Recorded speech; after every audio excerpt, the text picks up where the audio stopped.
Welcome to Premier League Gameweek 20 recaps, where Mudryk made his Premier League debut for Chelsea, Haaland eclipsed the goal tally of the previous 4 Golden Boot winners, Arsenal scored a last-minute winner against Man United, and much more, which we'll be covering in this video. First off, Liverpool faced Chelsea and drew 0-0, this being a pretty dull match from two teams that have been off it this season compared to their usual standards. Kai Havertz did get the ball into the back of net early on to make it seem like Chelsea took the lead, however this was ruled out for offside, and this was the only time the ball made its way past the keeper in this match. Mudryk, who recently signed for Chelsea, came on soon into the second half for his Premier League debut and actually looked really impressive. Despite only being on for just over half an hour, he was able to register the quickest recorded speed so far in the Premier League this season and had a couple of chances. This result means Liverpool have yet to win a Premier League game so far in 2023, and things are much better for Chelsea as this was only their 5th point out of possible 15 this year. Bournemouth played Nottingham Forest and drew 1-1. It took half an hour for deadlock to be broken in this match, with Jaden Anthony receiving the ball and slotting it past the keeper to make it 1-0. Bournemouth then held on to this 1-goal lead for most of the match and it seemed like they were on course for their first victory since November. However, towards the end of the match, ex-Bournemouth forward Sam Surridge scored against his former side to make it 1-1. The scoreline then stayed its way until the final whistle, and despite Bournemouth ending their 4-game losing run in the league, they've now fallen into the relegation zone. Leicester up against Brighton and drew 2-2. It was Mitoma who opened for scoring this match, with the Japanese winger scoring a stunning goal from outside the box to put aside a goal up 27 minutes in. Leicester managed to come from behind though, with goals from Mark Albright and Harvey Barnes making a 2-1 to them in the 63rd minute. As the match got closer to the end, it seemed like Leicester were going to end their 4-game losing streak in the league with a win. However, 18-year-old Evan Ferguson, who recently broke into the first team, continued his fine form and scored a late goal to make it 2-2. This was his 5th goal contribution this season, which is pretty mental considering his age, and now he's only played a total of 197 minutes this season. Southampton came up against Aston Villa and lost 1-0. Villa have been doing pretty well ever since Unai Emery was appointed, and them facing bottom of the league Southampton, them getting the 3 points was to be expected.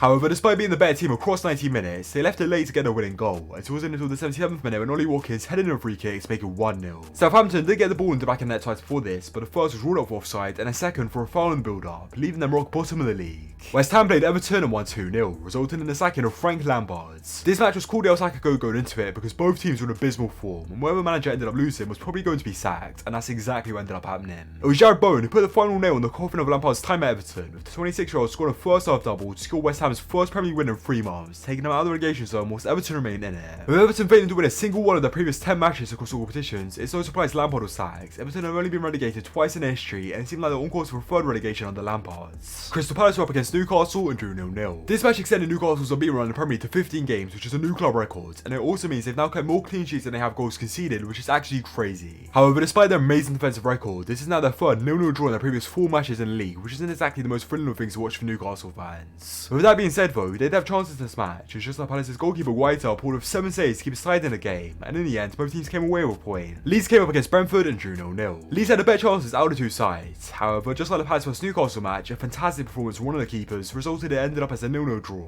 It was Brentford keeper David Raya who received the plaudits in this match, who making 5 saves across 90 minutes and established him a point in the match where they failed to register a single shot on target. This match has extended Leeds' winners run in the Premier League to 6 games, and with them hovering above the relegation zone, they'll feel frustrated they weren't able to score at least one of their chances. Man City faced Wolves and defeated them 3-0. It was Haaland who scored all 3 goals in this match, making this his 4th Premier League hat-trick in 19 games, taking his goal tally to 25 goals in the league.